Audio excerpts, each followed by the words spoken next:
विज्ञान आणि तंत्रज्ञानाच्या आजच्या युगामध्ये AI सारख्या तंत्रज्ञानामुळे मोठ्या प्रमाणावर रोजगार कमी होणार आहे। त्यामुळे तरुणांसमोर मोठे प्रश्न निर्माण होणार आहे। अशा वेळी बेरोजगार तरुणांना रोजगार मिळवून देणे आणि त्यांचा देशाच्या विकासासाठी उपयोग करून घेणे हे सर्वात मोठे आव्हान आहे। धर्म, जात आणि पंथ यांच्या पलीकडे जाऊन जर विकासाचे राजकारण झाले तरच भारत खऱ्या अर्थाने महासत्ता बनू शकतो, असे मत विविध क्षेत्रातील मान्यवरांनी व्यक्त केले। जाधवर ग्रुप ऑफ इन्स्टिट्यूट तर्फे संस्थेच्या सभागृहात आयोजित करण्यात आलेल्या 8व्या युवा संसदमध्ये विजन भारत 2029 या विषयावर विविध मान्यवरांनी आपली मते व्यक्त केली। ज्येष्ठ पत्रकार निलेश खरे, ज्येष्ठ पत्रकार प्रसन्न जोशी, जाधवर ग्रुप ऑफ इन्स्टिट्यूटचे उपाध्यक्ष ॲडव्होकेट शार्दुल जाधवर उपस्थित होते। यावेळी नगरसेवक राजेंद्र शिळेमकर, सुशील मेंगडे यांना आदर्श नगरसेवक पुरस्काराने गौरविण्यात आले। राजकीय प्रश्नांबरोबर आंतरराष्ट्रीय राजकीय प्रश्नही आहेत। अगदी जवळपासच्या देशांमध्ये जर आपण नजर टाकली तर श्रीलंकेशी असलेले आपले संबंध हे चांगले नाहीत।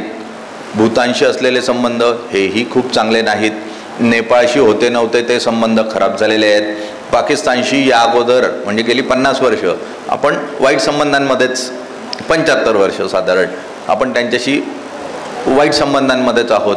अफगाणिस्तानशीही आपले काही संबंध खूप चांगले आहेत अशी परिस्थिती नाही। चायनाशी आपले संबंध चांगले नाही।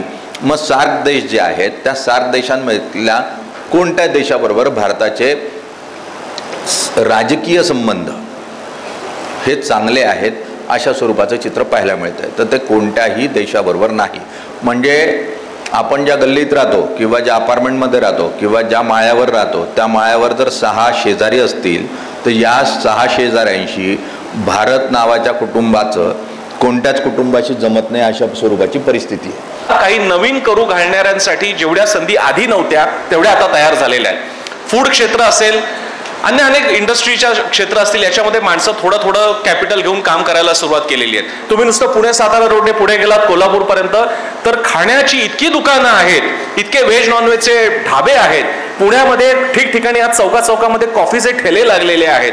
लोकांना नवीन काहीतरी ट्राय करायचं आहे। लोकांना मग ते खाण्यापिण्यातलं असो, ते फॅशनमधलं असो, ते कपडे लत्त्यांमधलं असो, याच्यामध्ये एक मुलगी तुम्ही अनेकदा आपल्या सगळ्या मैत्रिणी आणि मुलं सुद्धा कदाचित फॉलो करत असेल। एक निंबाळकर नावाची एक छान मुलगी आहे सोशल मीडियावर, मला पहिलं नाव विसरायला होत आहे, पण ती तुमच्या लाईफस्टाईलच्या संदर्भात टिप्स देते।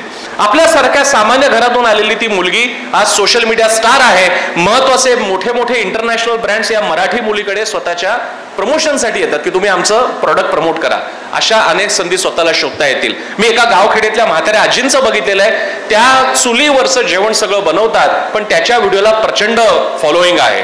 कोकणातला गावाकडचा माणूस आहे, गावाकडच्या गोष्टी आहेत, कोकणी माणूस आहेत। या सगळ्या अशा प्रकारच्या यशकथा आहेत की तुम्ही समाज माध्यमाच्या वापरातून स्वतःचा ब्रँड उभा करू शकता आणि हा ब्रँड उभा केल्यानंतर तो तुम्ही स्वतःसाठी वापरा, तो तुम्ही राजकारण्यांसाठी वापरा। 2024च्या लोकसभा विधानसभा निवडणुकीत अनेक अशा सोशल मीडिया इन्फ्लुएन्सर्सनी राजकारण्यांसाठी काम केलं, अधिकृतरित्या काम केलं आणि पैसेही कमवले, नामही कमवलं। हे तुम्ही करू शकता। यासाठी गरज आहे सचोटीची, सातत्याची। जर कुठे रस्त्याने चाललो आपण, एखादा ॲक्सिडेंट झाला, कोणाला उडवलं, कोणाला लागलं, इतर लोक शेजारनं जातात, बघत जातात, परंतु ज्याच्या अंगात सामाजिक कार्याची आवड आहे, ज्याला तळमळ आहे, ज्याच्यात तो नसानसात बिनलेला असतं सामाजिक कार्य, तो कार्यकर्ता थांबतो। कुठल्याही कायद्याची पर्वा न करता तो त्या दुर्घटना घडलेली असेल त्या ठिकाणी, म्हणजे जवळपास आपण या ठिकाणी 500 जण असू, त्यातल्या 25 जणांना इलेक्शन लढण्याचा इच्छा आहे। इतरांना इच्छा का नसेल तर याचा थोडासा मी म्हणजे मला माझ्या जे मनात आहे ते सांगतो की आपली एक चौकट ठरलेली आहे की राजकारणात का नको, राजकीय माणूस असा आहे, राजकारणी असा आहे किंवा पोलीस असा आहे, राजकारणात असं असतं, गुंडगिरी असते, भ्रष्टाचार असतो, असं असतं तसं असतं, ही आपली एक फ्रेम ठरलेली आहे। पण याच्या पलीकडे सुद्धा राजकारण असतं। ते जर बदलायचं असेल तर आपल्याला राजकारण्यांची गरज नाही, पण राजकारणाला आपल्यासारख्या चांगल्या तरुणांची गरज नक्कीच भविष्यात आहे।